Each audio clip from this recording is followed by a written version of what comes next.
Good evening, ladies and gentlemen. Good morning, good afternoon. Hope you are well. Hope this finds you so very well. Welcome to this evening show. My name is Jax, the moderator. This is the Afrique Tonight. Karibu sana show hii ya jioni ambayo ndio imeanza tu wakati huu wa jioni saa 4 hapa Kenya, ndio wakati tunaanza hii show. Show mmekuja kupenda tu sana. Welcome to this show. Welcome to this conversation we are about to have just about now. How are you, ladies and gentlemen? Hope you're well. Hope you're well. Nijuze hapo kwa comment section maoni yako ni yapi, especially unaendeleaje, and above all, where is this finding you, ladies and gentlemen? Karibu sana kwa hii show. This is your show. This is of course your host Jakes, the moderator. Karibuni sana. Nijuze unatazama ukiwa wapi, si tayari wengi wamejaja, mmekuwa mkingoja hii mkiuliza itaanza saa ngapi. Sasa ndo hiyo saa ndo hiyo na tushaanza. We have an interesting topic, we have an interesting show. Above all, we have an interesting conversation just to happen about now. Where are you tuning in from? Let me know hapo kwa comment section. Zaidi ya yote, I'll be letting you know how you join this show. We have a great one, a good one, a better one than many you have watched, because we work very hard to make sure that each of our shows is really outstanding. Asante sana. All right, karibu sana. Kindly consider subscribing to Afrique 24. Make this your home away from home. All right, your channel away from other channels. Okay, so subscribe hapo kwa Afrique 24. Kimbia hapo YouTube, subscribe to Afrique 24. All right, after to Afrique 24, and that's how you find us. That's how you make us grow. Let's grow together. Me and you can make this happen. All right. Asante sana. Thank you very much. I see many joining. I see many liking, subscribing, sharing, and above all, being part of this great conversation happening live here at Afrique 24. Karibu sana, karibu tu sana. I am glad to be your host this evening, to be the moderator, and of course the facilitator of this wonderful, great show that we are about to have just now. All right, the conversation still goes on. Despite all that I told you, this is an issue seemingly not going anywhere anytime soon. The blows between the judiciary and the executive, and now equally the Azimio faction has joined in, because it's not longer as we thought it would be something that maybe will go away in a day or so, but it has gone on for weeks now. And where Jana's speech by Martha Kome has attracted very many mixed reactions. I'll be playing you most of the reactions, and equally, I'll be playing the response from the president, the response from Raila Odinga. Equally, today I am equally privileged to have a clip from Atwoli himself, what he said in as far as the courts are concerned. I'll be playing as well what Jimmy Orengo had to say, and many other leaders, including you, Mwananchi, what you had to say again, in as far as this war between the judiciary and the executive is concerned. This began several weeks back. I was able to tell you that when the president made utterances against the judges, it was bound to go on for days and end. And true to that, that has been the trend, and the trajectory hasn't changed. It seems to be getting hotter and intense every other day. So sit back, relax, enjoy this show, because I have a great show lined up for you. I equally have great panelists about to join me. So you really don't want to miss this one. This is where you sit, relax, and enjoy. All right. Grab some popcorns, and of course, grab as what you need to make you enjoy this show. All right. Here at Afrique, we make sure the conversation keeps on giving to you, all right? Need content after content, all right? Okay, so Martha Kome yesterday issued a statement, all right? One of the statements that she was trying to bring out was that the constant attacks on the judges, on the judiciary, the blanket condemnation on the judiciary in as far as corruption is concerned, in as far as how they rule their cases is concerned, is really damaging the judicial process, or the law process, or how justice is served here in Kenya. In any case, she said that what this war eventually will lead to is a form of anarchy. Why? Because even the civilians themselves may not agree with the ruling that the courts may be issuing. You know, if the president can say, "Oh, this ruling was made because the judge was corrupt. This ruling was made because oh, some officials were compromised," what will make you a common man, a mwananchi like me and you, to trust the process? What will make you feel that justice was served in the courts of law? All right. So that's what Martha Kome yesterday said. But above all, after saying all the good words, after saying all the nice um, sentiments that many agreed with, there are sentiments as well that many felt that, hey, hapo apana, hapo, hey, hapo apana. Why? Because Matakome said and suggested that they need to meet with the presidency or rather the executive so that they can iron out their differences and actually have a way of finding a common ground. Now, there is where eyebrows were raised. Therein lies the challenge. Why? Because how? Yeah, someone also accused in court. Yeah, the other side of the accused side or the plaintiff side. Yeah, in a court of law also as well has the ability to meet with the judges and negotiate terms and conditions. All right, how? What happens when Okiom Tata takes them to court, or when you and I take the government to court, and the government has the ability to negotiate with judges? Where will there be justice if there is an opponent who has the ability to go meet a judge, to go meet the president of a judge, to go meet the judiciary? All right, sit down and discuss on how matters in court should be dealt with, how matters of public interest should be dealt with. When the president, for example, has cut corners, I'm not saying he has, I'm just saying when he has cut corners, and after cutting corners, the court have given him a gag order, or rather has stopped what he has chosen to implement. And then the president has a way of meeting the judge behind the scenes. How fair is that process? How fair is that to the other side of those who have taken him to court? When with the Akio Mtata and the others meet these judges, when with Raila Odinga and others meet these judges, of course, the president has the privilege since he's the one, the commander in chief of the armed forces, of course, the head of the executive.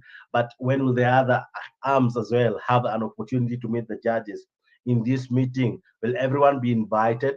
Will all participants be invited in this meeting? Will it be a fair meeting? All right.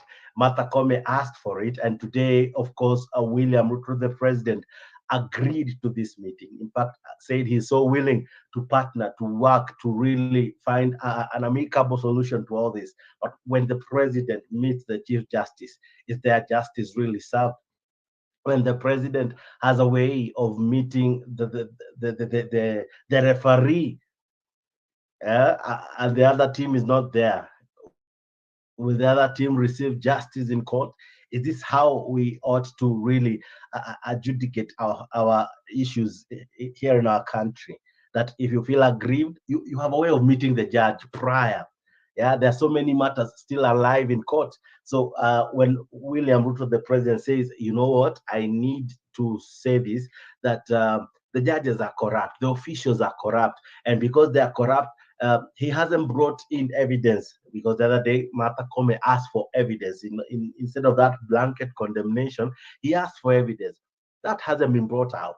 Of course, Gachagua, the deputy president himself, said he has a problem with one Justice Esther Minor. And those are some of the things that we will be looking at in this show. So this is a show you don't really want to miss. I'll be playing so many clips. I'll be playing so many sentiments from various people, from various quarters of how people feel, especially concerning the reaction, all right, from or rather the sentiments from Martha Gomez asking to have a discussion with the executive. All right, justice should not be ever seen to be negotiated. All right, in any case, the laws of equity demand that he who comes to the table should come with clean hands. When William Ruto is coming to the table, when the executive is coming to the table, is it coming with clean hands? Has it equally cut corners in getting this justice? All right. So the other team, will it also not feel aggrieved if not equally present in this meeting? Why should one of the accused meet a judge prior? In any case, in some laws, in some countries, I'm sure you're not allowed to meet the judge privately in his chamber. If your court is so live in the, in the court, if your case is so live, or rather, if the proceeding of your case is still alive in court, you're not allowed to meet, without both counsels present in that meeting. Yeah, lest the judge will be accused of being corrupt. So this is an interesting show that you really don't want to miss. I'll be playing you a lot of things. Equally, I'll be joined by able gentlemen and ladies to help us converse through this great, awesome topic. All right, so let me begin it like this. Let's begin from where it all began. Has accused the executive arm of government of attempting to erode the independence of the judiciary. And speaking when she presided over the handover ceremony for outgoing Chief Registrar of the Judiciary, Anne Amadi, Kome challenged the executive to produce evidence on allegations it raised against unnamed judicial officers over court orders that halted government projects. Kome says that the Judicial Service Commission is ready to process any complaints. Ayub Abdikadir reports.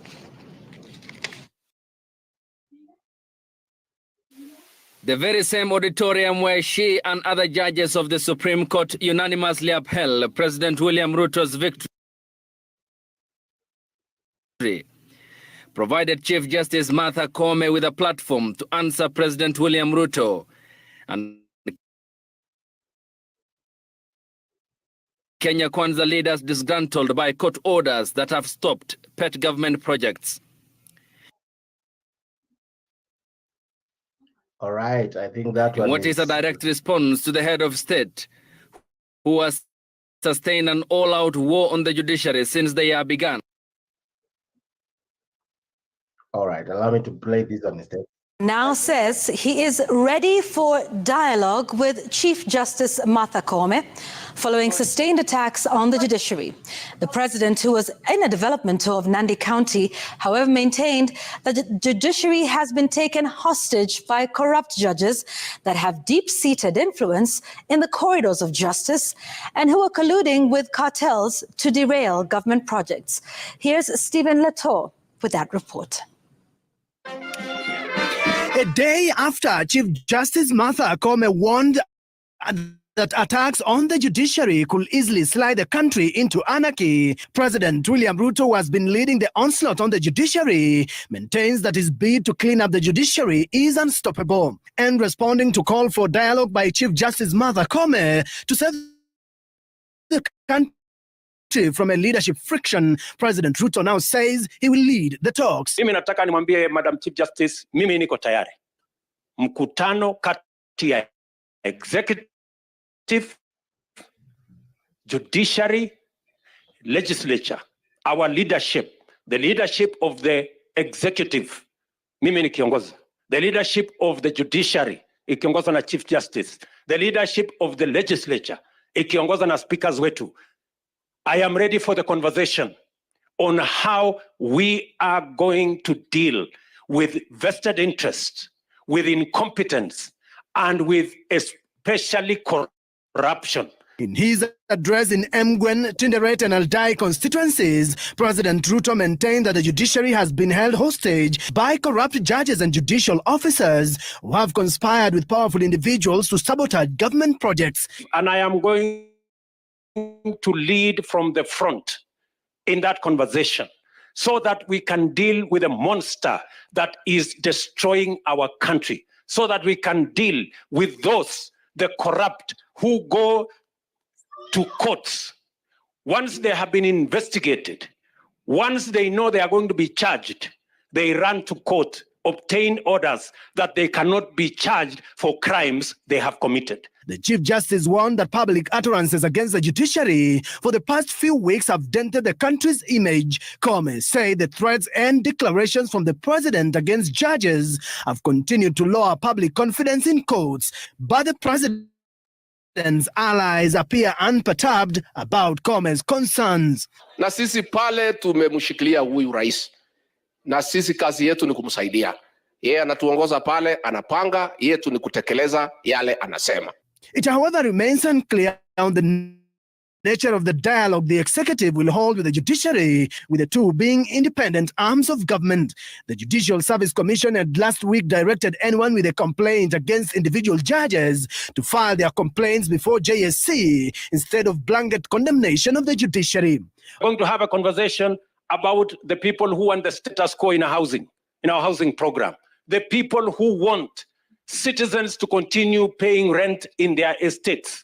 That's why they are sabotaging this housing program, because it is going to create more home owners and more Kenyans. Even mama mboga na bodaboda watakuwa na nafasi ya kuwa na nyumba katika Kenya hii. Already, Deputy President Rigathi Gachagua has declared that he will on Thursday this week file a petition seeking the removal of Justice Esther Maina from office, claiming that Justice Maina unceremoniously declared his fortune proceeds of crime, a move he says was meant to taint his image in the run-up to the 2022 general election. Stephen Letter.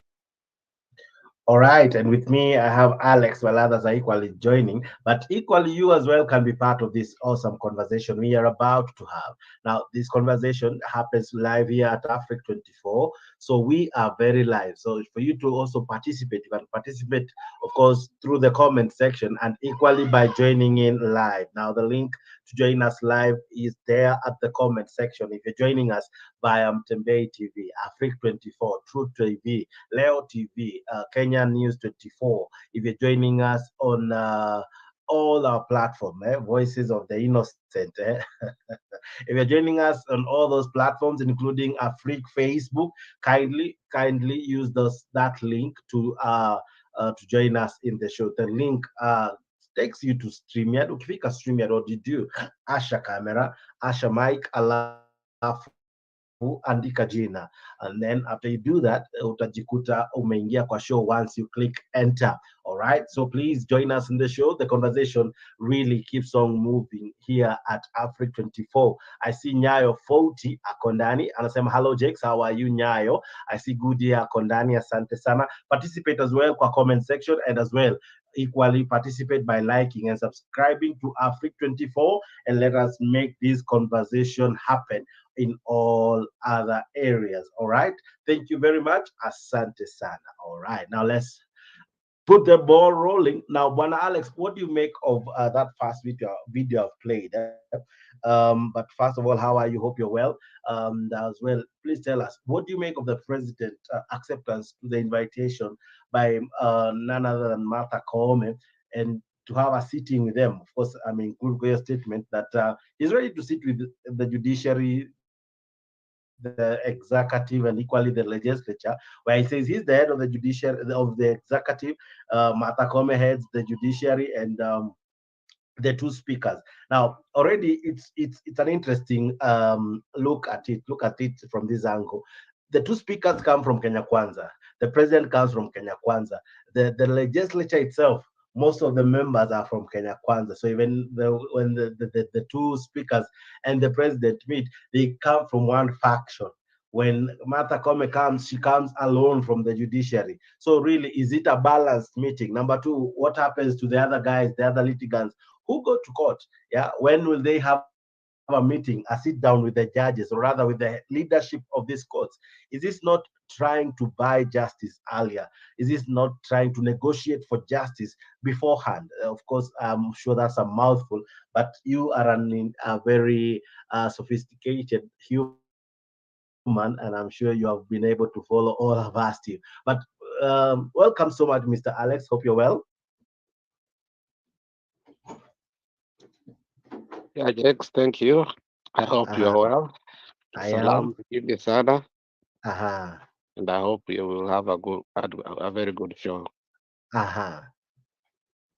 You Go know, on. the interesting thing here is that Koome had a very good speech Uh-huh. where she said that this country is going to be run into anarchy because of the executive and the continuous attacks from the executive. But at the end, she shocked me when she said in that interview that she would like to have a meeting with Ruto. A lot of criticism has come from the opposition, from the judiciary. I saw Ahmed Nasir write a long post uh, asking why Koome should meet the executive. It has never happened. It should not happen. These are two independent institutions, and they should not go to bed together. The executive will always want to get whatever it wants, but if it wants something that is wrong, the courts must stop it, and therefore the meeting between Kobe and Ruto is wrong. Now, what is interesting? What is interesting is Koome said she wants to have a meeting with Ruto. Now, Ruto has decided not to go alone. Now, Ruto is inviting the speakers and the leaders and himself. And in his speech today, it is Koome who invited her to the meeting. Ruto is saying that he's going to lead the meeting. You know, that's very interesting. And then he said there are people who are stopping his projects. He wants to make sure that Koome stops that, so that, for example, he gave the example of the housing project that has been stopped. Now he is saying that he wants to resolve it with Koome, so that the person who went to court, they should dissolve that and allow those things to go on. You know, there's something interesting. Raila said in Vihiga. He said if that meeting happens, the judiciary will be compromised, and the judiciary will never be independent, and the executive will do anything in this country that it wants. And now it will turn into uh, uh, dictatorship. And I agree with Ahmed Nasir, and I agree with Raila Amolo Odinga. Why should Martha Koome be to Ruto? For what reason? What should they resolve? If Ruto and his government are attacking the judiciary should be vigilant and have a tough skin and do its work the way it's supposed to be done. That's what Magara did. When he was told that we will revisit it, he didn't care. He continued to do his work. And that's why Uhuru gave him a tough time. So it looks like Martha Koome has been compromised, and the speech she gave was phony, was false. She was lying to Kenyans. All she wanted to let Kenyans see is, I'm going to beat Ruto. The second thing is Ruto names the projects that he wants to do. The third thing is Ruto is vigilant to say that we will clean up the judges who are giving Kenya Kwanza wrong uh,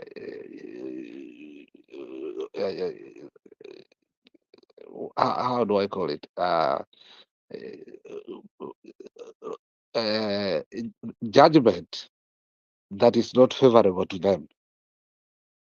So Ruto is going to this meeting with Angula and with the Speaker of the National Assembly, not to solve the problems of attacking the judiciary, but to making sure that he gets everything that he wants.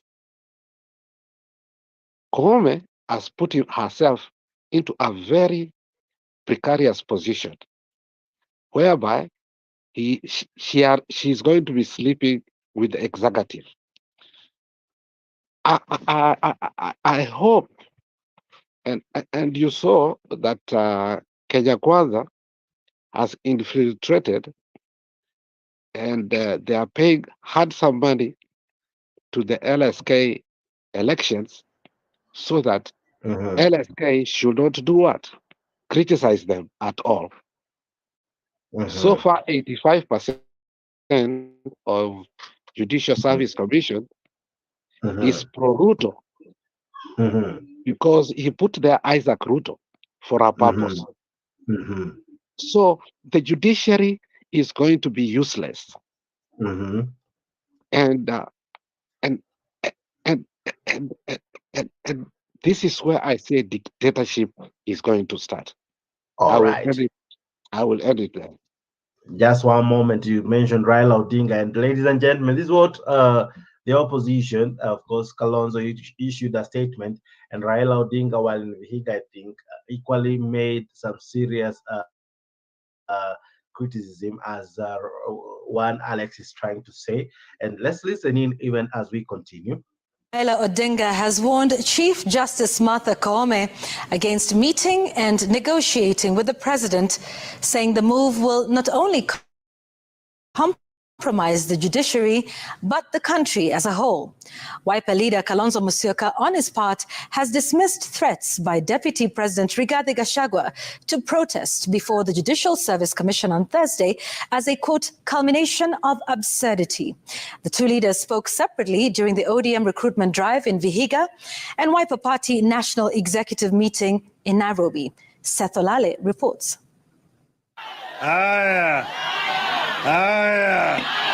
Opposition leader Raila Odinga has cautioned Chief Justice Martha Koome against lowering her guard by meeting and negotiating with President William Ruto. The Azimio la Umoja leader, while presiding over the recruitment drive of ODM party in Vihiga County, said the move will not only compromise the judiciary, but the country as well. Please, Madam Martha Koome, don't compromise the independence of the judiciary. They're going to bed with the executive. There's nothing to be discussed between you and the executive. Sentiments shared by Wiper Party leader Kalonzo Musyoka while leading a meeting of his party's National Executive Committee in Nairobi. There's nothing to negotiate. Absolutely. And I would be very disappointed if Chief Justice Koome was to fall for that obvious trick and fall into a trap.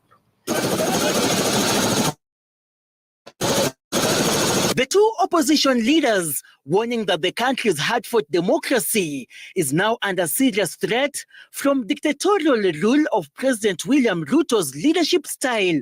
Judicial rulings must be respected by everybody, including the President of Kenya. On this issue, Kenyans went to the streets because of the high cost of living. If you add this abuse of the constitutional order, then you are courting for a real disaster.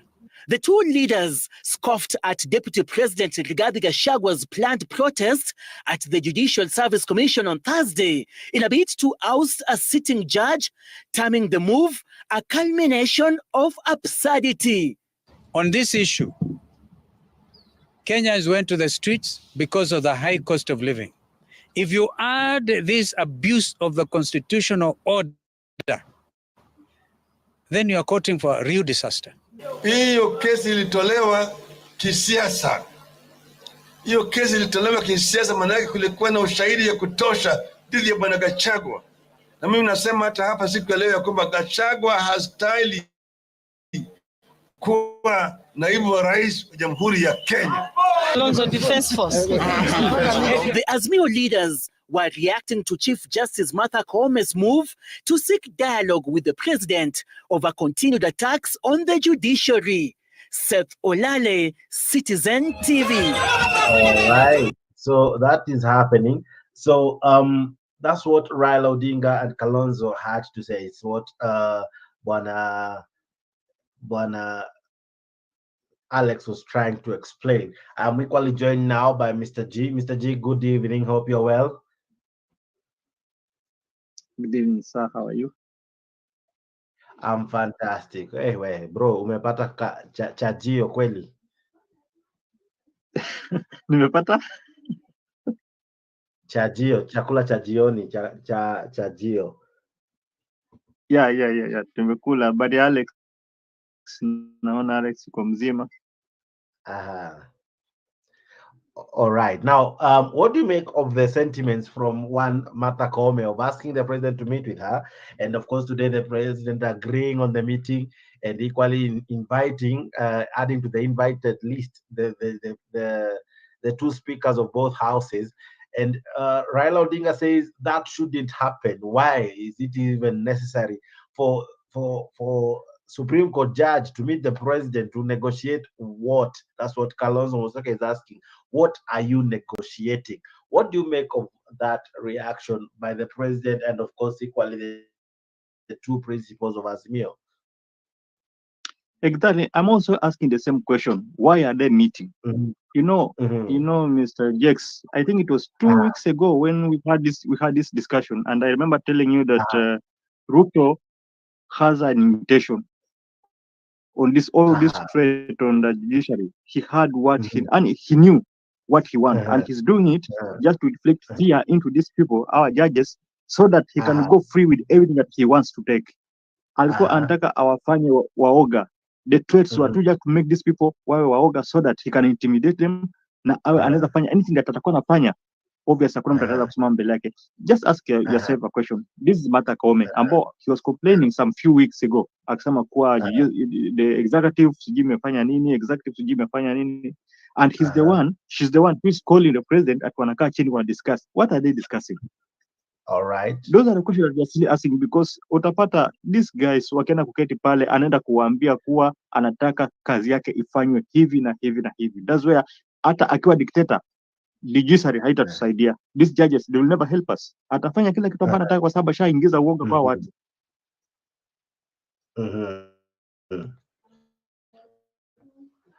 All right. And when you look at it, Martha Koome seems to have said the judges should not be intimidated. They should not be told they should rule in a particular way. Equally, she was against the element of defying court orders. Now, when the president comes out and says, these judges are corrupt, and because they are corrupt, we need to have a meeting. We need to have a sit down with the Chief Justice. Honestly, is that even legal? Is that even meeting legal? Because that's not the allowed procedure. He also to take his grievances to JSC, where he has a representative in the name of the Attorney General. Is Justice Muturi not competent enough to raise the grievances of the president in that JSC? What do you make of him requesting to meet Koome outside the set procedures? Mr. G? No, this is just fear, as I said, Mr. Jex. This is just fear. Mama ameingia uoga. Yeah. Ameingia uoga. And you know, these are the people who fail us. You know, Mr. Jakes, you remember what we went through. Okay, I don't know if you are on Azimio side, but for me, I'm an Azimio supporter. That day, ambao the Kipara man announced this guy as a president, he crushed our heart kabisa, mpaka leo hatujaiamini. Mpaka mimi sasa sielewi. You know, this is a president, okay, nakubali kwa sababu that is the fact, alitangazwa, but siamini mpaka leo kwa Ruto is my president. Siamini. But the fact remains that he's the president of Kenya. So, kwa mahakama wakati tulipeleka kesi yetu, you saw how we were intimidated. Uliona vile tuliaibishwa, tukiitwa wide goons, sijui what hot air, sijui what and what. And this is the woman ambayo I told you that he's in fact I called her a hypocrite. This woman, I remember calling her a hypocrite here. Na ukawa unasema ati hapana, I'm using just harsh words. Those are what you told me, that I'm using harsh words on her. She is a corrupt woman. He called our case hot air. Na nikakwambia huyu mtu hakuna mahali anaenda. Hii kelele ambayo anapiga ni kelele za chura tu. Huyu mtu anajuana na Ruto kwa vilemba. They failed us. Huyu mtu akachukua ushindi wetu. Sasa yeye ndio president, ndio anamharibu nchi. Sasa anasema wanaenda kukaa kuongea nini? So wanaenda kuongea vile atakuwa anaendelea na corruption zao. Well, Aneto, Mr. G, before I come back to you, Alex and Mr. G, I see my brother, my good one, Brother Benson Munyewe, BMM. Hi, how are you? Hope you're well, my brother. Good to see you. All right. Now, what do you make of the president and Martha Koome meeting and have us sitting in as far as why court cases zinaendanga at times against the government? Honestly, what do you even make of it? The sound of it actually sounds so bad because the president, the chief justice, the speakers, these are very independent wings of government. No one should seek anyone's approval in as much as how they do their duties. They should do their duties free of any intimidation, free of any form of direction or coercion. But what do you make of this meeting? Why should the president meet the chief justice? Or what importance will it have in as far as the cases in courts are concerned? Will it equally not tinker with the justice process here in Kenya? What do you make of it, Bwana Brother Benson? That's going to interfere with the justice because there's a process where there's a process in which if the judge is kind of like corrupt, that should be followed. So how should you go and negotiate if you know, if president, for instance, he has agencies that give him information about the judges, if at least he has evidence against any judicial officer, you know, there's a process that should be initiated. But how are you going to negotiate on if for instance, you know, this judge is corrupt and you are going to negotiate? What are you going to negotiate about? So are you going to negotiate to tell him that you should not make ruling that are against my policies, or what are you going to negotiate on? You know, so to me, I don't think it's a very good move. Yeah. So that's CJ. Maybe they know what they are doing, but on somebody that like me, I do not have any legal background, but it doesn't make sense to me, you know. And that's how like we make our institutions, especially like independent institution, collapses. Because even if you look at constitution, there's a way in which the three arms of the government works.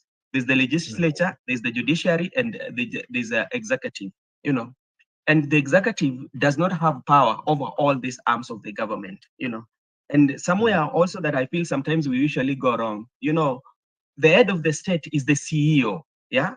But is the CEO of the country, yeah? But he does not have power over other arms of the government, yeah? Yeah. So the other arms of the government are independent, you know, yeah? Because even if you look at it in entirety, all the arms of the government, you know, that's the government. No, it's the government. The government comprises of those three, but the president does not have power over them. But he is like the CEO of the country, you know. So he cannot order maybe the judiciary to do what he wants, or order the parliament to do what they want, you know. So what is going to happen, actually, I don't know how will be interpreted, but just to let you know, next week on 24th, I will be having Advocate Willis, the Piki Bonki, yeah? Yeah. So we can ask him about that because he has like a legal framework and he has a legal mind. He can answer us as well. So that is something I will raise with him. All right, and as well, the troubles still keep on looming for William Ruto. He seems to have problems everywhere. This is a man that many are calling. He's in trouble with everyone, both home and away. As though Mother Kome's fight is the only fight he's having. He still has trouble with Raila Odinga. He still has trouble with Kenyans themselves because they demand that the cost of living be addressed. And this is a man as well who has challenges in our country and also away. And according to the dailies, because we now continue with the dailies, um, he has troubles with our neighbor. This is what they say. The Daily Nation has it for you this morning, today being the 17th of January 2024, that Kenya troubles with the neighbors. Okay, diplomacy. President William Ruto's government has been on collusion course with its East African neighbors on several occasions since assuming office in August 2022. Some of the administration's decisions on trade and politics seems to have rubbed them the wrong way. All right, so the president decision has rubbed other countries, other neighboring countries, whom we have been buddies for quite a long time now, in a very wrong way. All right. So the Daily Nation looked into how Kenya is at war, or rather at stiff relationship with its neighbors. And the first country they looked at is DRC Congo. And they are saying that. Referred by the activities of an opposition figure in Nairobi, the Diplomatic Republic of Congo recalled its ambassador to Kenya.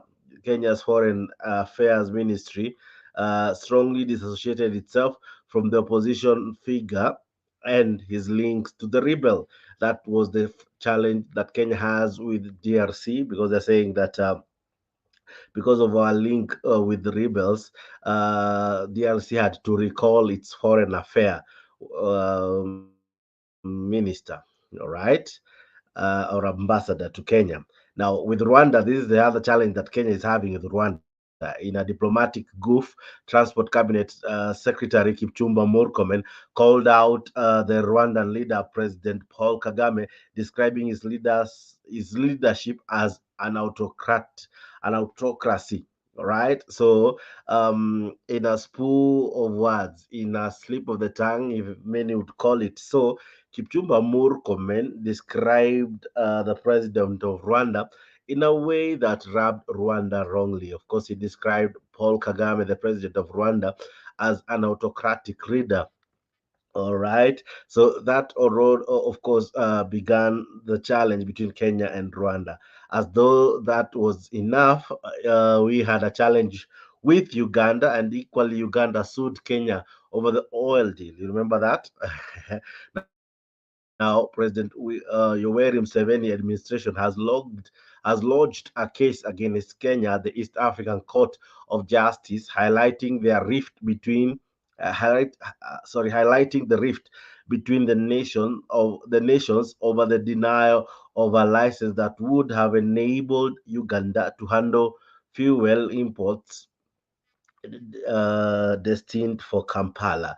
So, as William Ruto and team and government continue to work, they continue to still rub shoulders even with Uganda, one of Kenya's leading export countries that we have. They have even actually taken us to court. Now, you thought those three countries are the only ones that William Ruto is having a challenge with? You thought wrong. Sudan as well has made the list, where Khartoum recalled its ambassador to Kenya in protest at the official reception given to Mohammed Hamadan Dagalo, where they say that the commander of the paramilitary rapid support forces who has been at war with the regular army is called Abdel Fattah al-Burhan. So the president, we saw him host this leader. Unfortunately, that equally didn't sit well with the people, with the great people of Sudan. All right. Now, even the country that joined UZ to the East African community country, Somalia, equally has a challenge with Kenya. They're saying that the United Nations top court has ruled largely in favor of Somalia in its wrong running dispute with Kenya over their maritime border. But Kenya has rejected the ruling, accusing the International Court of Justice of being bis. All right. Baya, sorry, the phones are quite small. All right, the other country ambao pia walituenjoy the other day you remember they said kwa jirani hakuna unga, hakuna stima, lakini wanaongea Kiingereza tu that was Suluhu.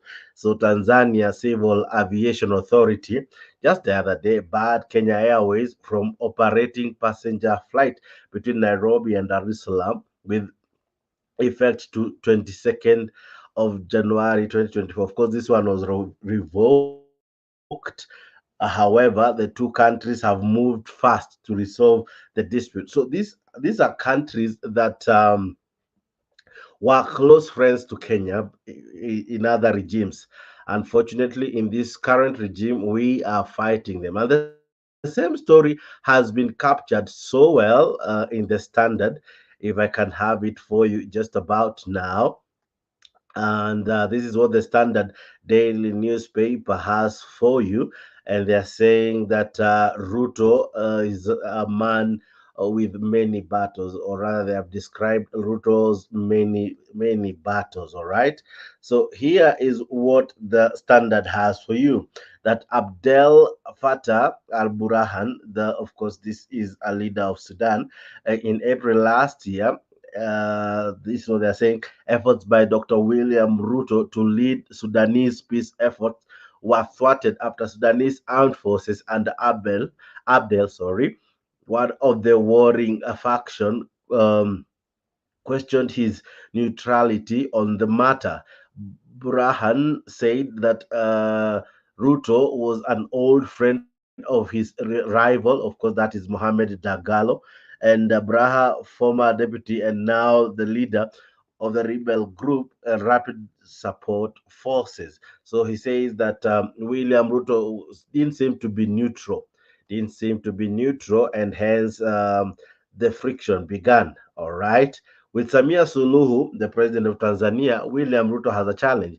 And this is what the Standard has, that as part over airlines has drawn the relationship between Nairobi and Dar es Salaam into disarray. This is months after President Samia Suluhu said to have been snubbed by government while on a peace mission in the country. All right. So already even airlines, Kenya KQ, was barred from landing in Dar es Salaam, but I think that one has been resolved. But it speaks to the tension. It speaks to the um, the warring relationship between Kenya and its neighbors. As if that is not enough, Felix, the president of DRC, has expressed his displeasure with the government after rebels called the press in Nairobi to threaten his government. You remember, I think 3 weeks ago, where we had rebels issue statement in Kenya. Of course, Kenya disassociated itself from the same, but the president Felix Tshisekedi didn't like it. Shikedi, sorry, didn't like it at all, and it really goes to speak volumes of how we relate with our neighbors. The other day we saw Uganda president, or rather the Ugandan government or state, sue Kenya for the oil deal, because of what they wanted and how they wanted the operations to run, different from what Kenya has negotiated, that is government to government, among many other ways. Kenya has gone to get its oil. All right. So Yoweri Museveni administration filed the case against Kenya on December 28th last year. That's around 3 weeks ago. All right, after Kenya declined to issue Uganda National Oil Corporation with license to operate as a local oil marketer in November. All right. And the war is not just with our neighbors. Here at home, he's fighting the former president. He's fighting the opposition. He's fighting the judiciary. I'm sure very soon the list will increase, because I think they have taken a breather on the media, because when he was a DP, they used to attack the media so much, yeah, claiming of biasness among many other things. So I'm not really sure if that war is over. Probably it will be coming back very soon, when they will begin to say that media has been reflecting them in a bad light. So eventually he will fight all the three arms of government apart, not really arms, but apart from the legislature, where he seems to have a soft landing, because both Speaker of the Senate and of the National Assembly come from Kenya Kwanza. Maybe that is giving them, or giving William Ruto some soft spot. But I'm imagining if they were from a different coalition, maybe even there would be having a challenge. But remember this, the MPs are not happy with him, because others are complaining of the delayed CDF. Others are complaining of the challenges they're undergoing in their counties or in their constituencies because of delayed funds. All right. So this is a regime that is having challenges. We equally saw the governors issue a statement against the education policy and implementation that the team tasked with looking at CBC and other educational reforms came up with. So it's a president who has challenged both with governors, MPs, and of course the judiciary, and equally the former president. They're saying that the former president Uhuru Kenyatta has a bone pass, probably the largest brand from the Ruto's administration, with the government pushing for a probe of the last 10 years. Of course, they were saying they'll form a tribunal to look at what they described as state capture. We equally saw them relooking at CS, whoever served in Uhuru's government. All right. So it's a war that seems not to go anywhere anytime soon. That war between him and Uhuru Kenyatta. Of course, what is now currently making news headlines is the war between the president and the judiciary. And of course, Martha Kome, being the president of our court and judicious arm of government, she says, or rather, the dailies have it that president has gone hammer and towings against the judiciary with claims some judges are corrupt for not ruling in government's favor. So if you don't rule in government's favor, you are termed or deemed to be corrupt. All right. And as well, Ruto, according to the Daily Nation as well, he equally still has a challenge with Raila Odinga. And this is what the Daily equally wrote. And they said that William Ruto and Raila clash over judicial call for dialogue. All right. Azimio leader Raila Odinga has warned Chief Justice Martha Koome against holding talks with President William Ruto over his constant attacks on the courts. Mr. Odinga said yesterday that agreeing to negotiate with the president could compromise the independence of judiciary. He issued the warning on a day that Dr. Ruto said he's ready for talks to address graft, vested interest, and saboteurs of his development agenda. All right, so that and much stories you find on page 4 of your Daily Nation. So kindly grab a copy of the same. All right, and we equally have that sad story of of the doctor who was killed. They're saying that the club party before death, 10 people, including owner of a nightclub and hospital guards, quizzed over the death of a doctor. Of course, this one happened in Nakuru General Referral Hospital, all right? So that is that, and it's interesting, so you really need to grab a copy of the Daily Nation, all right? So that is what informs your newspaper today, all right? So we have an interesting conversation happening now. We are looking at the daily papers. We are looking at why Ruto seems to be at war with everyone. He is at war with Museveni, at war with Suluhu, at war with everyone. He seems not to be getting it right. Who will be at his corner when everything goes haywire? If he's fighting the neighbors, he's fighting the MPs, fighting the governors, fighting presidents who, time immemorial, have been close allies to Kenya. What will happen if Kenya ever needs any form of assistance from our neighbors? All right, but with me, I am equally joined by Leo Nyabaya and Honorable Alex to continue with this part of the conversation. Bwana Alex, good morning. Alex, good morning. All right, I know it's quite late where Alex is, but good morning, Leo Nyabaya. Good morning, Jax. How are you?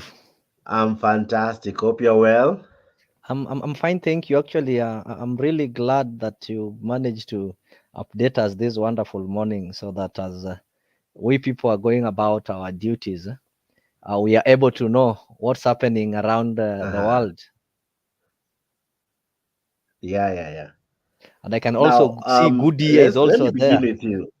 Yeah. Yeah, the people who are joining us live, I'm sure they equally waited for us earlier than this, but we had some issues here and there, but we chose to begin it this way.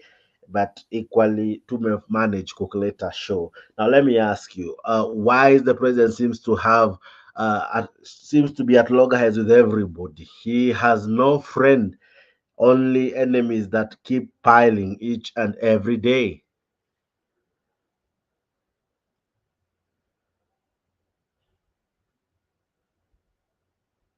Bwana Leo.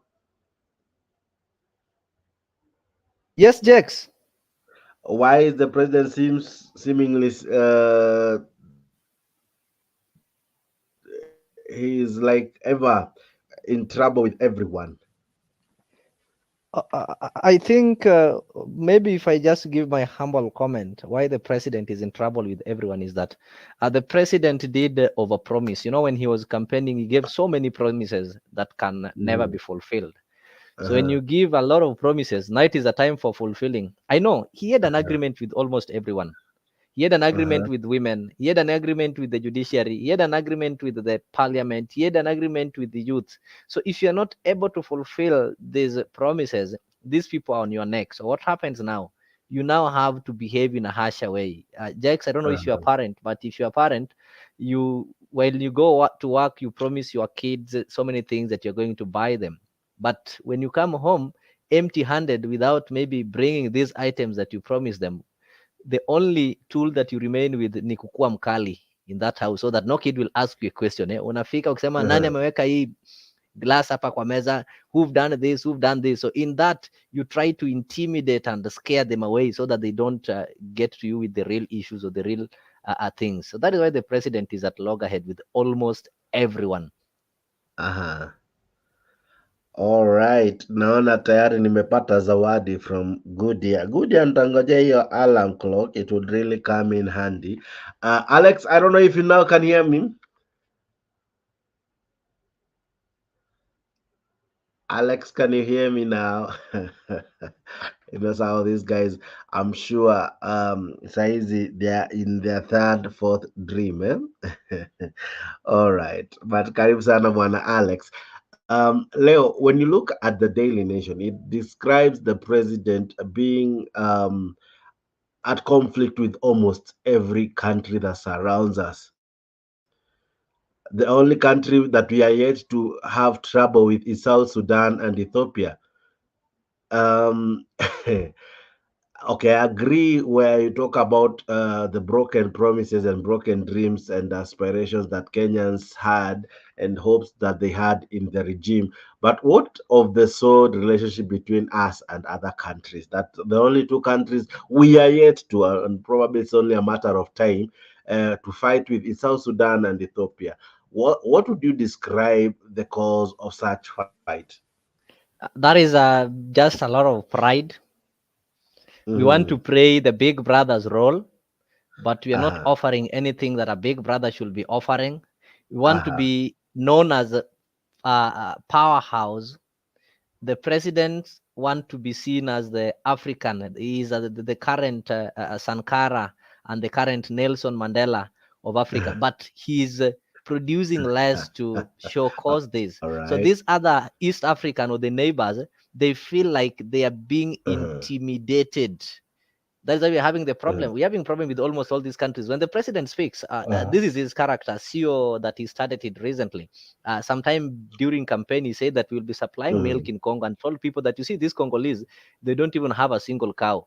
They only put on the long trousers and they dance Lingala. So such kind of comments. Uh-huh. So you want to Uh-huh. prove that you are so powerful. You want to prove that you're Uh-huh. economically stable, yet these things cannot be Uh-huh. seen. So what happens? These are the guys in Swahili wanaona ni kama unaonyesha madharau. So they will also show you the madharau back. So that is why you see we want to Mhm. the president want to appear that is that he knows everything and the other people All should right. be inferior. That is the Uh-huh. problem we are having. And if we are not All careful, our international relations is things that the president doesn't need. And making this roadside declaration, you are told from January mwaka huu, Kenya will be a visa free. What has happened? Uh-huh. Yeah. So All right. Of that's the course, they problem say that the we're having in system this is yet to country. be ready and all. Yeah. And when you look at him, he started so well. You know, he started so well, and many would praise how he started. You know, he even had moments where he would get standing ovations because of how he spoke passionately about some issues, some matters, climate change, some matters, Pan Africanism.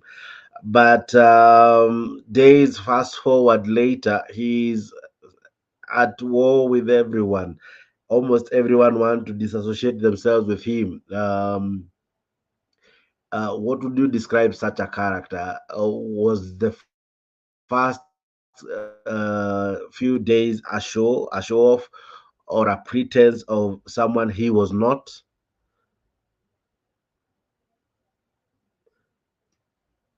Bwana Leo, Yes. was the first days of his government a show off, a pretense, um a way of maybe pretending that he's a good person, you know, he's a pan-africanist, he's a man who can speak to Macron and put him to task, you know, and challenge him. He came out as a tough person, a strong debater, you know, but days forward, the character is now not becoming.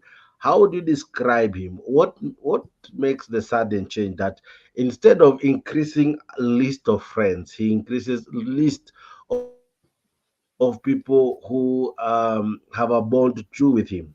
What informs that? Okay. Jax, when you do something for the first time, actually, you will always try to Mhm. not to show your initial colors. Huh? So Mhm. you will always try to pretend that you're good. You pretend that things are okay. But he was so aggressive, actually. In his first days or in first months in office, the president was so aggressive. He moved across the world. He gotten some praises. Up to date, he's still aggressive, but the question we should be asking, how is this aggressiveness helping us? Because he's so aggressive to please the colonial masters. He's so aggressive to please the United States of America, the UK, and those other colonial masters. And these other people that is having it, William Ruto doesn't have problem with these European countries because he's so aggressive. They'll give him loans, they'll come and exploit our resources over here. But he's only going to have problem with Africans who are now feeling that it is like this person is now selling us. He's taking us back to the colonial power, whereby everything, we just have to hail praises to, when you go, you see, we want to take people to Germany, or we want to take people to go and work in Canada. Such kind of things. There's nothing African in his aggressiveness.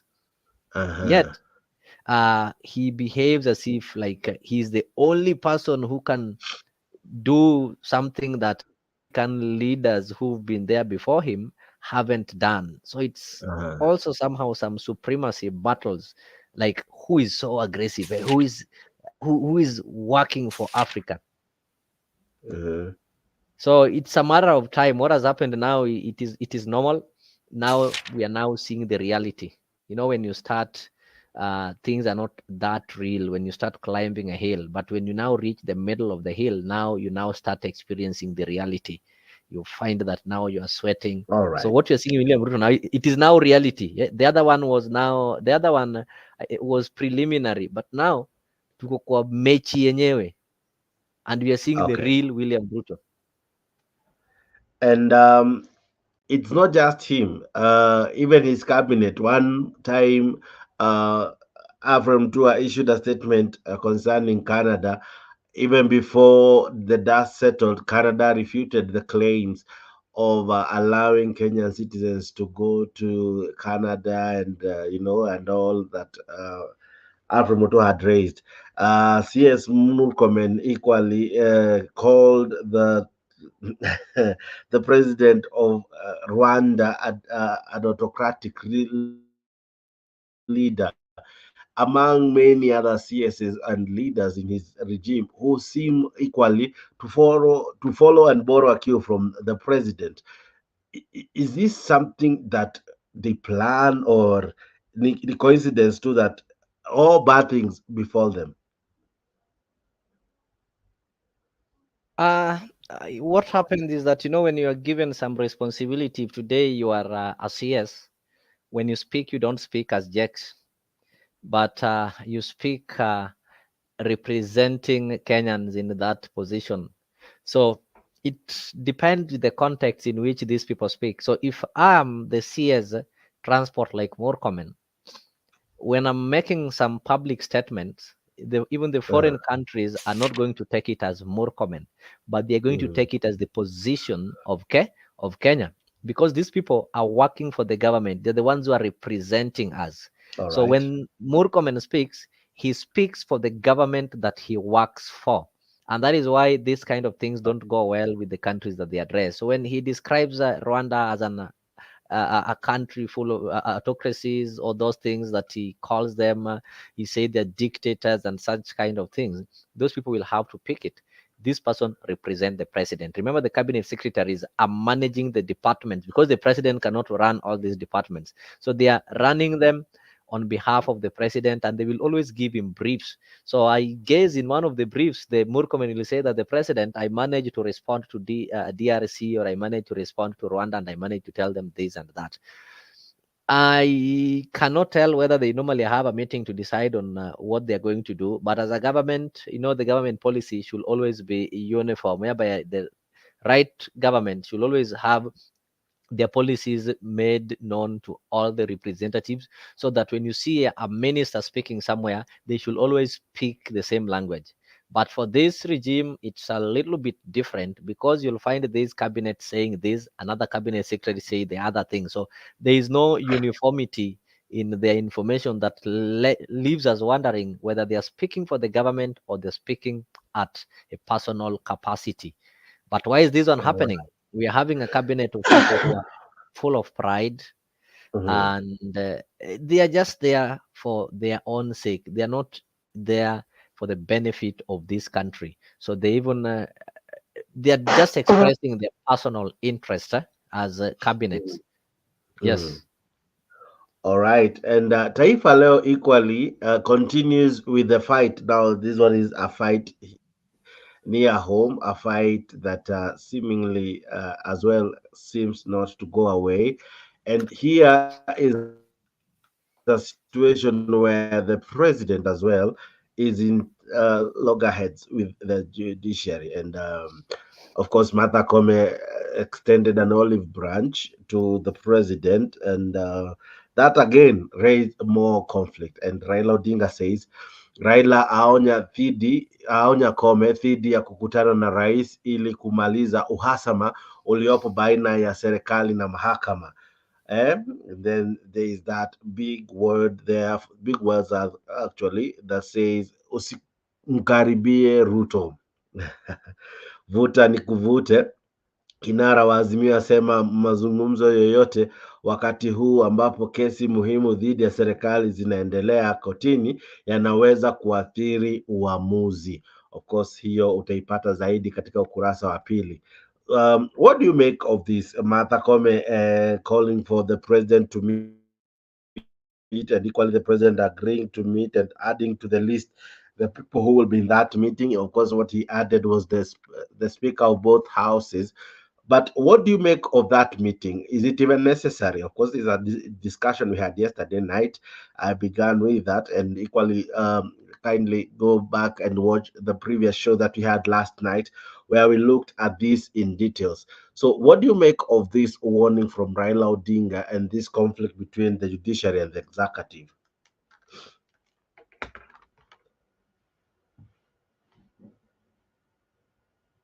Maybe I don't think it is necessary for the president to go and meet the Chief Justice. Can you hear me? Yes, I can hear you. It's not necessary. Why do I say it is not necessary? Because, you know, the judiciary, the executive, and the National Assembly, these are independent institutions. Their decisions doesn't have to be uniform. They can contradict each other. They can correct each other. They can differ, and they can also agree. So if the president feels that the decision of this judiciary doesn't sit well with him, the best thing to show that the judiciary is independent is to obey that decision. But when he calls for a meeting with the judiciary, it means he wants the judiciary like, now let us copy, let us share notes and have a common agreement. So this one is interfering with the independence of the judiciary. So the judiciary cannot be independent when they make decisions and you feel that the decisions are not sitting well with you as an executive. Now you want to sit down and come up with a common ground or a common decision. It's really dangerous. It's going to, if it happens, it's going to weaken judiciary. And it's like we are not. There's a reason why we had these three arms separated and allowed to operate independently, because you know none of them is perfect. So if a executive makes a mistake, there's judiciary there to correct it. We've seen in several cases whereby the parliament is making some laws that are not constitutional, but we've always been getting reprieve from the judiciary that comes and turns. They normally reverse these laws and saying that the draconian laws. Yeah, they say that every law that is made in parliament, it will conform with the Kenyan constitution, which is the supreme governing body. So if you have a moment whereby the parliament now want to sit with the judiciary and they say that now we will be making similar decisions and giving similar opinions, so what is going to happen to Kenyans? We are going to be left helpless because nobody will be able to solve this kind of issues. So parliament will make law, wanaenda wanakana judiciary and they say, okay, this is what we've decided, so you should also agree with it. So I think it is not a good thing for the executive to have a meeting with the judiciary. There is no conflict. They are just working independently. And I think it is just a proof that the judiciary is independent, that they are able to challenge the decisions that are made by executive. So they don't need to have the same decisions. All right. Kenya Rebel was with me. There's something he has asked me to play, but when I look at it, inanipeleka kwa tech or something related to technology and all, or rather, but I'll be looking at that. Maybe look at the link you have sent and make sure it's what you want me to find, and then maybe you can explain because I seem not to understand what you intended. All right. Now, Alex, I don't know if now you can hear me. Alex, can you hear me? I know these guys wako in a very strong sleeping state, but kuna wale ambao bado hawajalala like Penya Gaka, I see you. Uko ndani, unasema uko kabisa, I see you. Dr. Recap, I see you. Good year and many who are still joining us, asante sana. And equally, those who are subscribing and following us both on Facebook and on YouTube. Kindly subscribe to Afric 24 even as we go on. Yes, Kenya Rebel, what did you wish to, what did you want me to do? Please kindly explain. Kenya Re.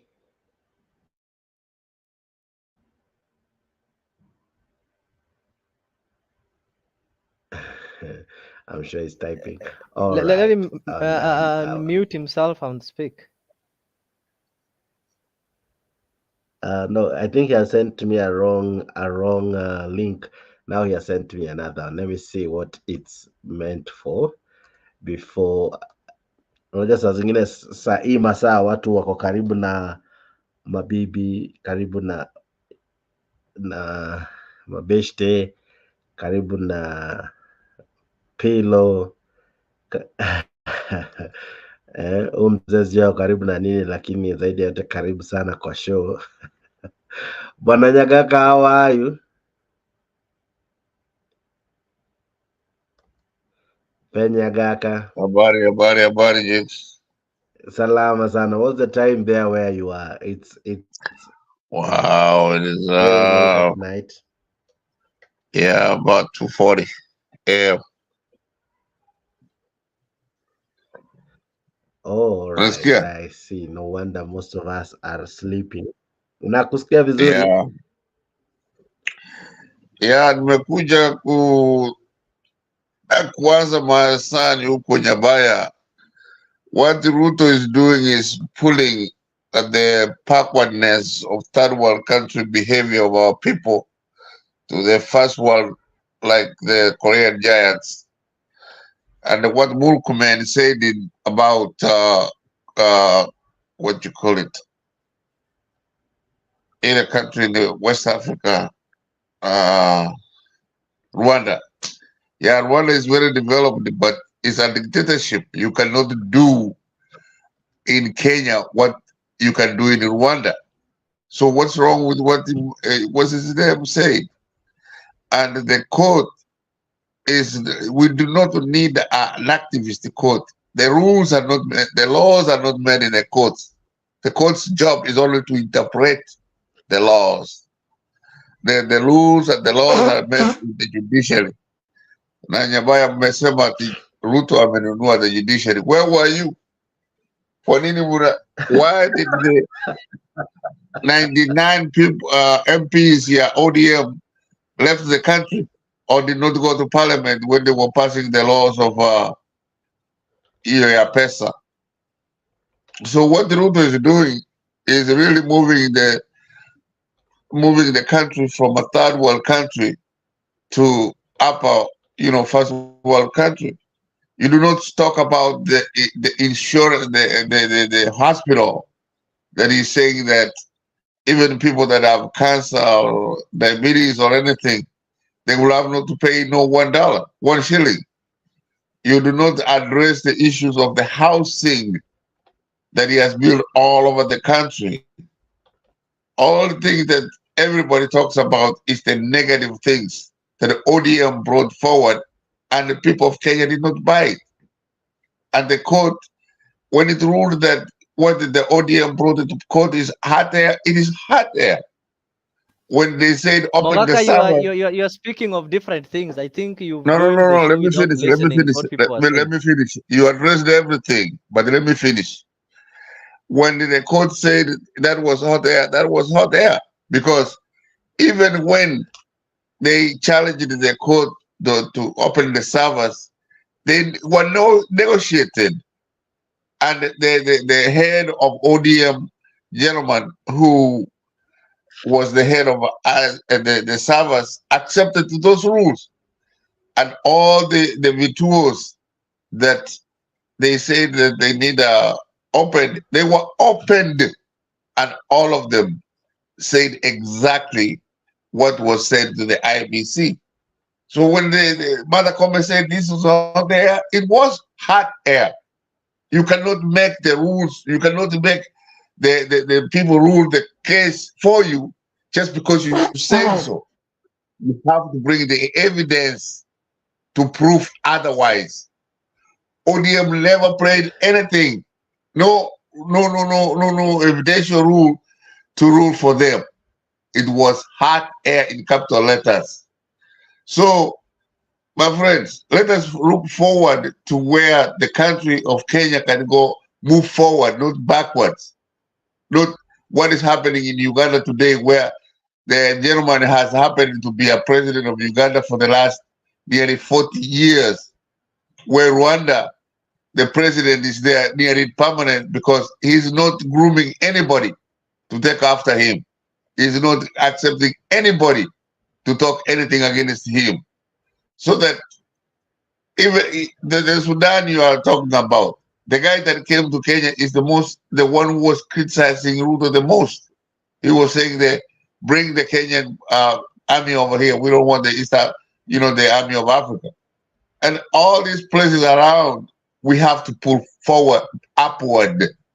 Ruto is trying to pull upward, not backwards. So that all the criticism that is being piled to the opposition today is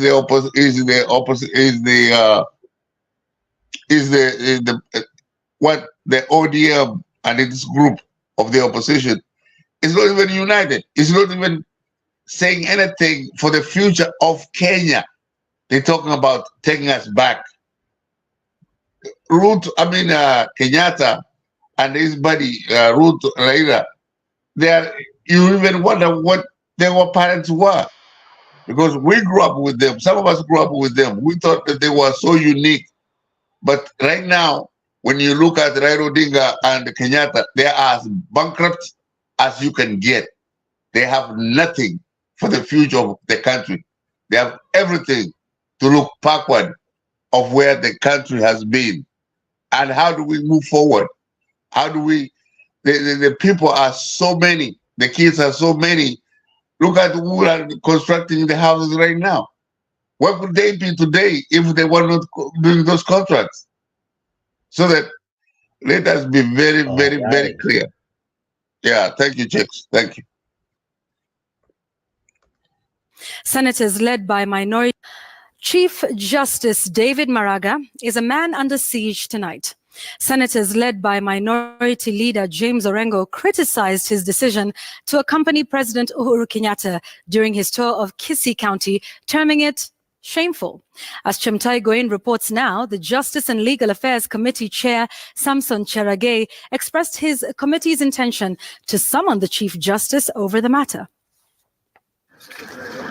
He was fourth in line to welcome President Uhuru Kenyatta, who was set to officially open the Kisii Teaching and Referral Hospital. Nimuite Rais wa Jamhuri ya Kenya. Maraga would later be pictured standing amongst the crowd as Deputy President William Ruto addressed the roadside rally in Kisii town. I, as a senior counsel, I must take it with the Chief Justice because he's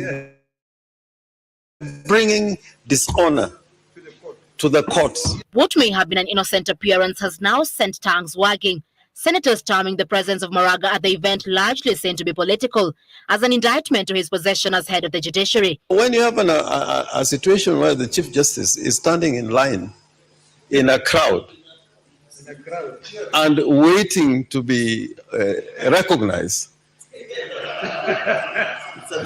in terms of the judicial decorum and manners, is very bad manners. When I heard the Chief Justice saying he's happy that the executive has come to bring development to his homeland, he's not the Chief Justice of Kisii.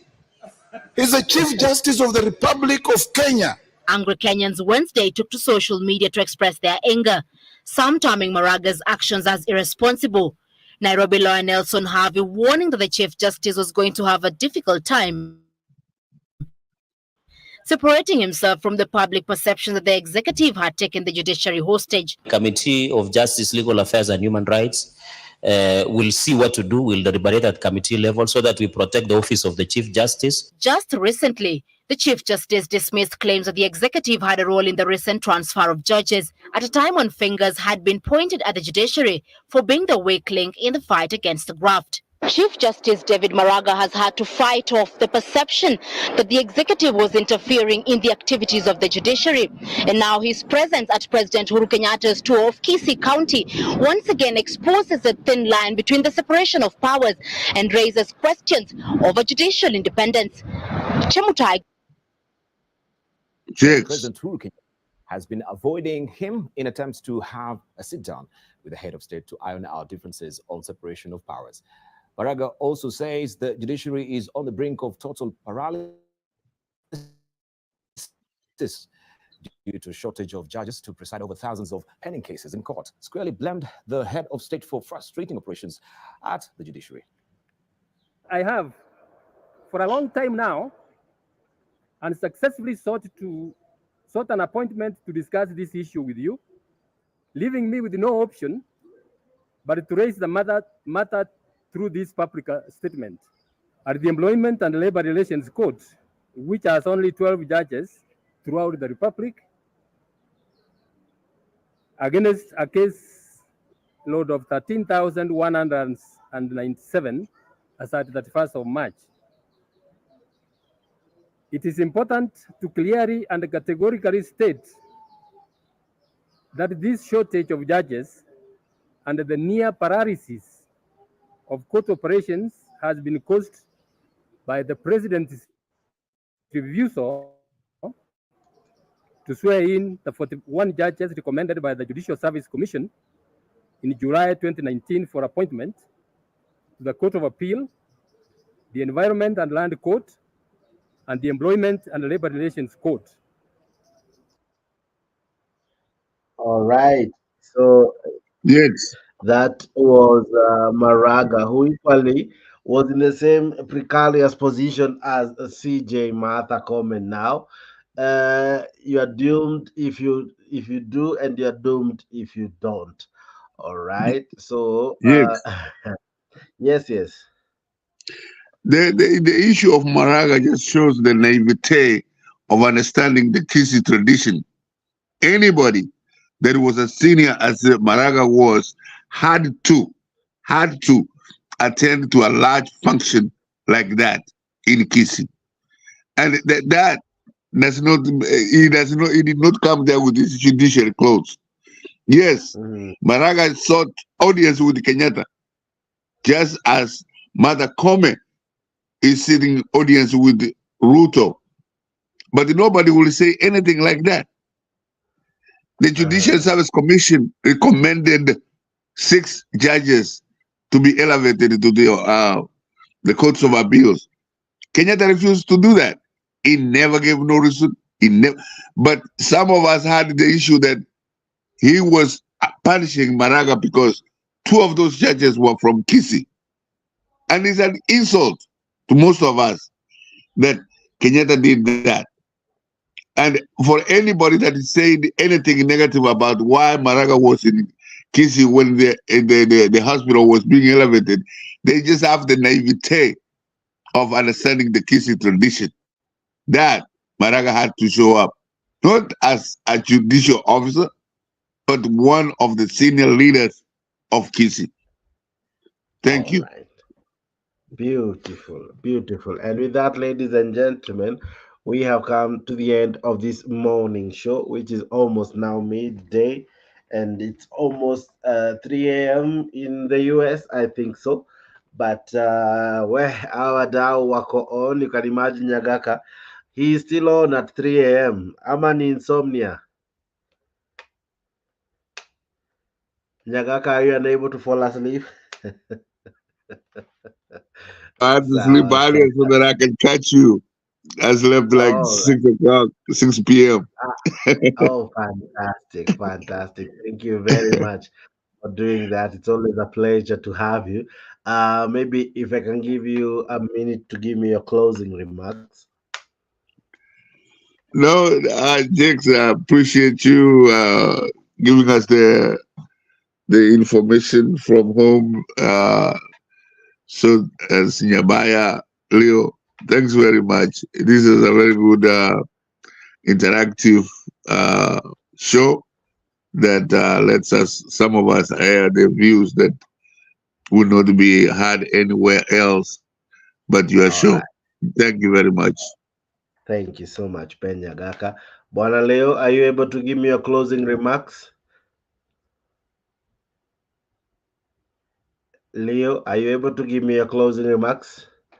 All right, sawa sawa. Asante sana. I see many joining us and equally commenting. I won't read that one.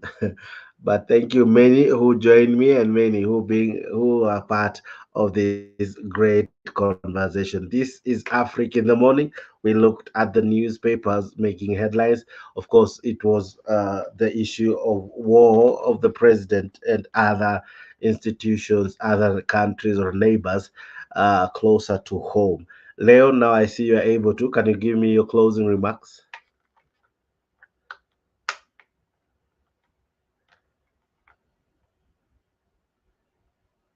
Leo, are you able to give me your closing remarks? Yes, All Jax. right. Yeah, Hello. Sorry, I if didn't you, get you well. Can you just maybe pardon me? yeah, I was asking for your closing remarks so that we can wrap up the show and prepare our viewers for the evening show. All right. So maybe in my closing remark, what I can say is that as a country, we are progressing. That is true. We can only have one leader or one president at a time. So irrespective of what happened, but that one doesn't stop us from reminding Ruto of the evil things that he is doing. If he would have changed himself, if he was wise enough, he would have known that this thing was disputed. Now, let me bring these people closer to me than taking them away from you. So what he's doing in judiciary and these arms of government is wrong. I know Pen Nyagaka will not agree. Pen Nyagaka is bringing stories of Supreme Court, the presidential petition. We're not talking of that. And if those people who got satisfied with the presidential petition, the same way they should also get satisfied with what the courts are doing now. They should not see that the courts are being bribed now to jeopardize the programs of Kenya Kwanza, yet the same court, nobody said that it was bribed to make them presidents and the deputy presidents. So it is wrong. And Kenya Rebellion, I just need to remind him that the evils that Uhuru Kenyatta did were really wrong. And we cannot allow William Ruto to do the same. So simply because Uhuru Kenyatta did wrong things, William Ruto should not follow the footsteps. Asifuate nyayo ya Uhuru Kenyatta, he should do things differently. So this idea of justifying wrong, using the wrong things that were done previously is really misplaced and you should get out of it. So for Kenyans, the only hope that we have right now is that judiciary out of the three arms. The parliament is totally bullshit right now. There's nothing like that parliament. And if it was my wish, Kenyans should storm that parliament and send away all those MPs. None of them is performing their role. One of their role is to impeach the president. So wameshindwa hiyo kazi. So it's wrong. I can see Kenya Rebellion is saying it's too early to argue with them. Okay, we're not in an argument. I'm just closing and telling you that what is happening is wrong and we have to call it out because now they are on judiciary. Next, Kenya Rebellion, they'll come for you where you are. There will be nobody to speak for you. Tukutane jioni, but I'm a Kenyan citizen. I'm a proud Kenyan. I'm a patriot, and I will not sit back and see things getting wrong.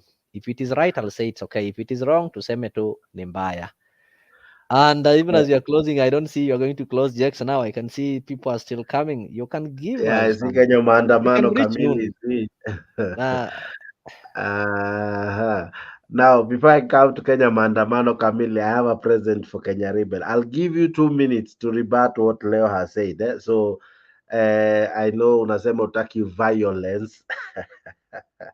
And someone is saying usitumie jina BS kwa live show bwana Leo. Kenya Maandamano, how are you? Good to see you. Hope you're well.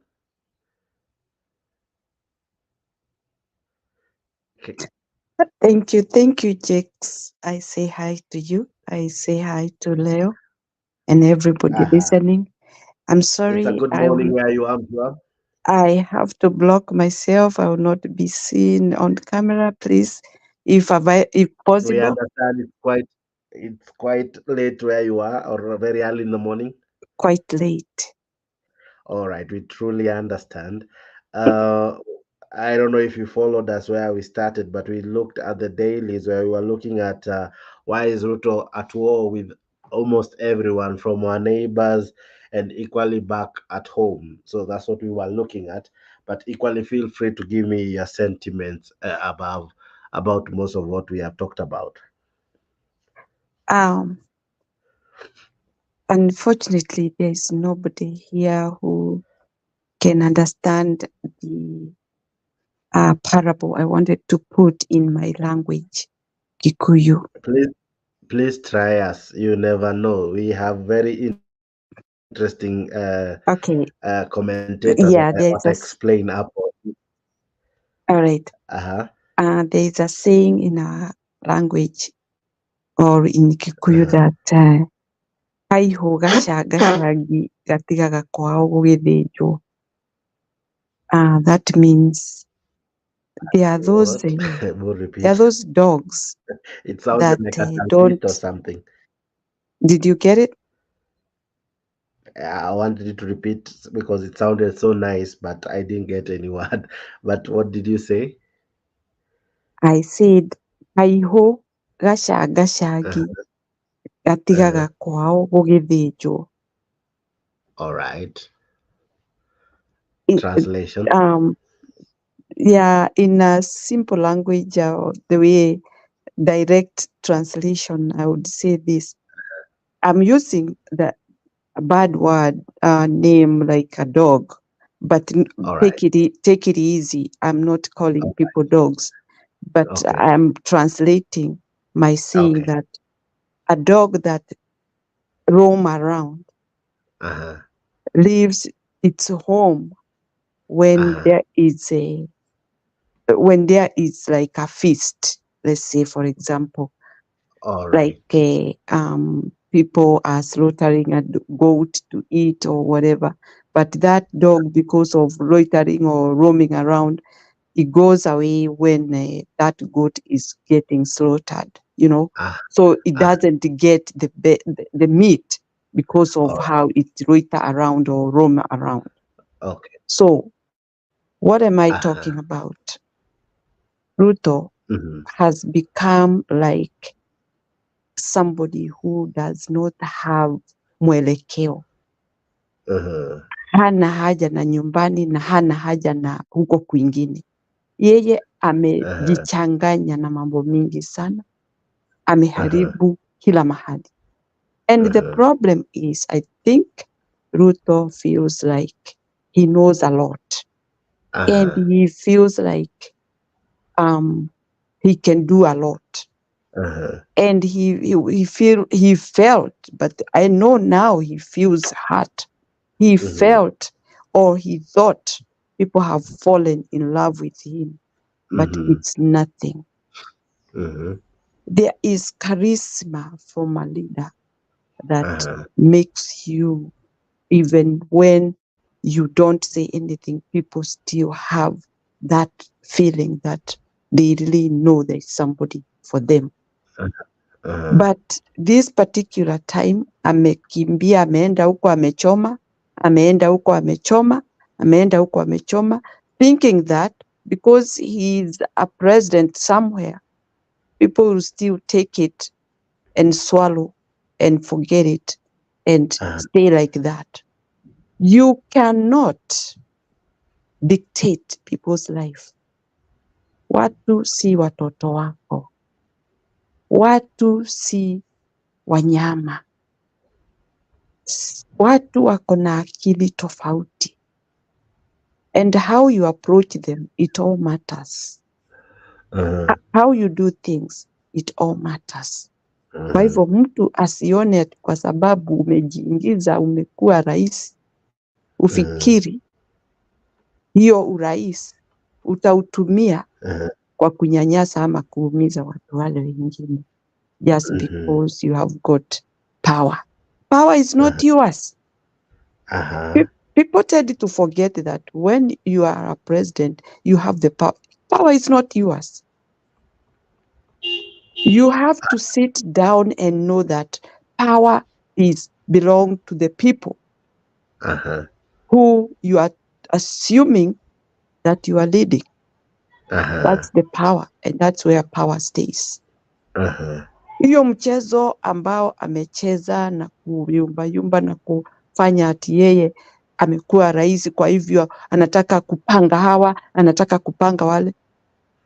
What there is now in Kenya, I would say this: Kenya will not be diluted.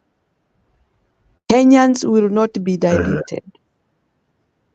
Kenyans have come to realize that unless we become one, we cannot fight this war. So we are going to unite. They are not going to accept being diluted. And they are not going to be incubated.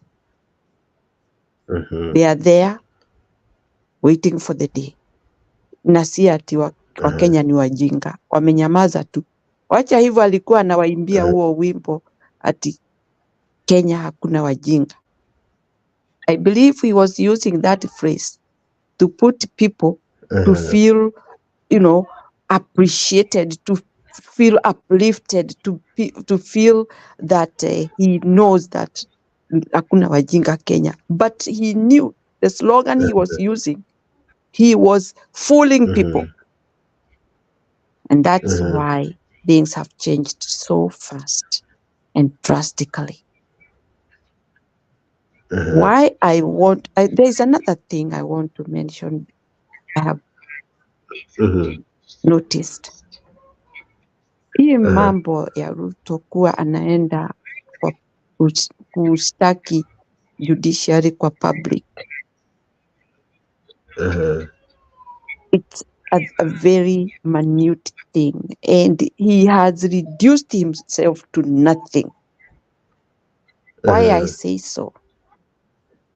This is something that he ought to have kept quiet, deal with it silently, and don't come to wananchi ambao wanakujua wewe ni nani. Now, you talk of corruption in judiciary. We know there is corruption from A to Z within this regime that we have right now. Sasa kuja kutangaza mambo kama hiyo ni kama kutuchekelea ama yani it's a mockery. So we want to know, and actually people need to demand evidence of corruption in judiciary so that we can really know what we were thinking, whether it is true. Because we know this is a man who dealt with judiciary in a very hypothetically, I mean in a secretive way that we did not know how these people got to the power chair.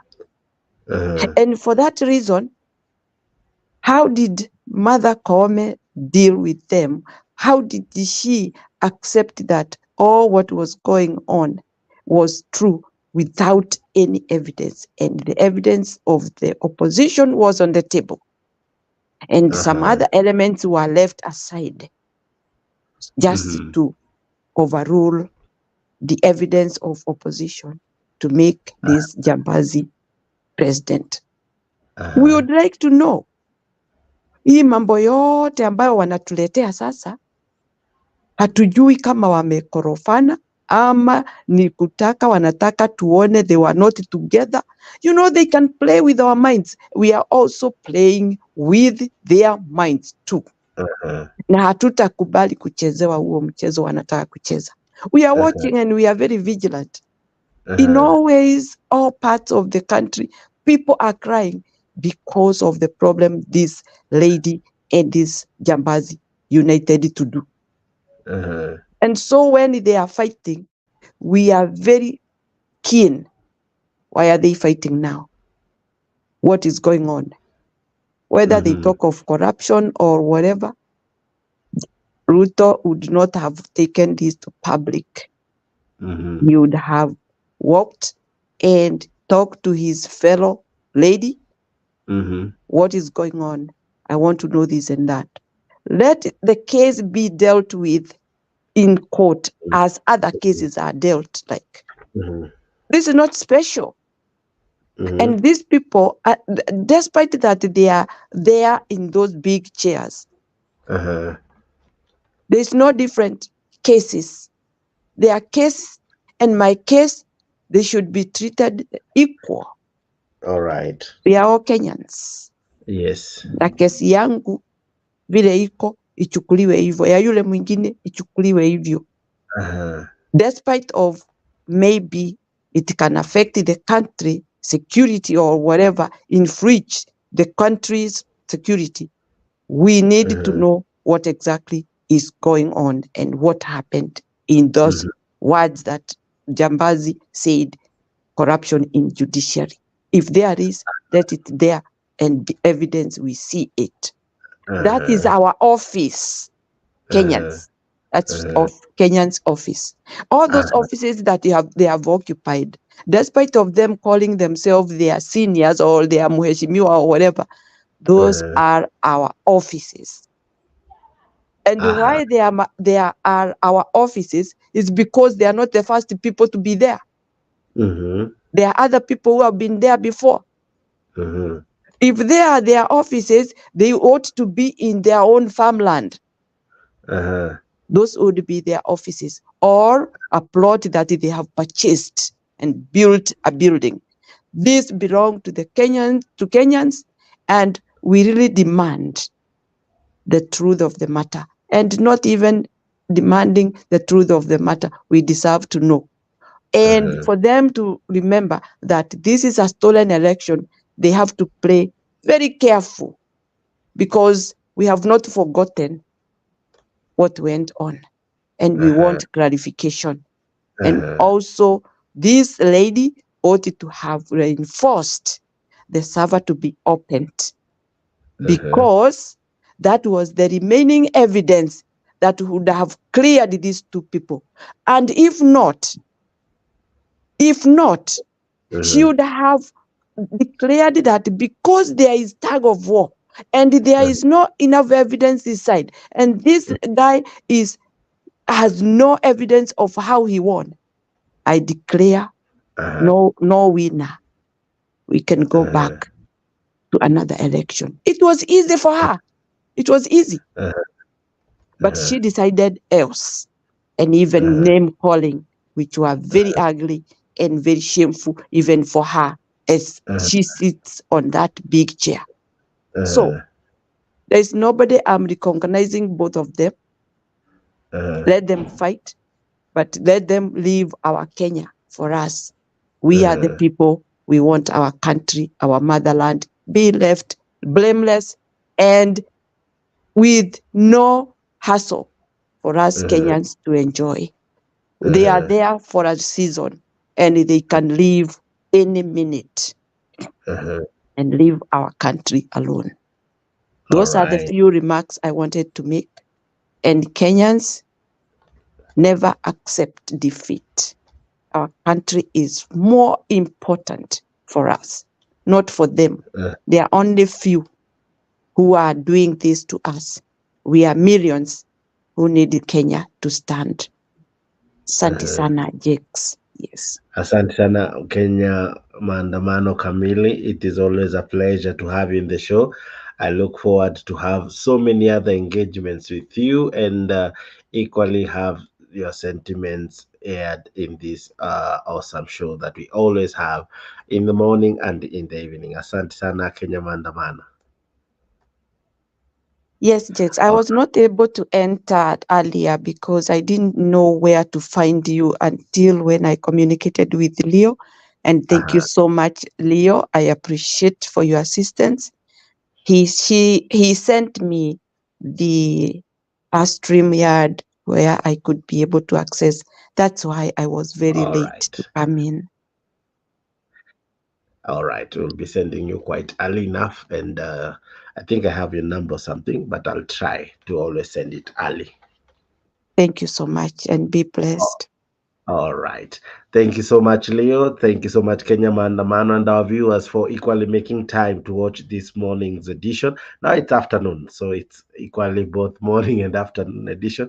We meet here again at 10 p.m. Kenyan time.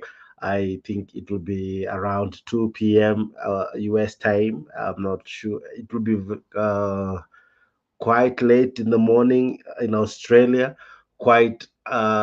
It will still be 2 p.m. in Canada, and in the UK it will be quite early in the evening, around 7 Apple. I think so. So thank you so much for making time for us. Let's meet here again in the evening. We have another show, another edition just for you. This is Africa 24. Kindly consider subscribing and let us make this a home away from your home. All right.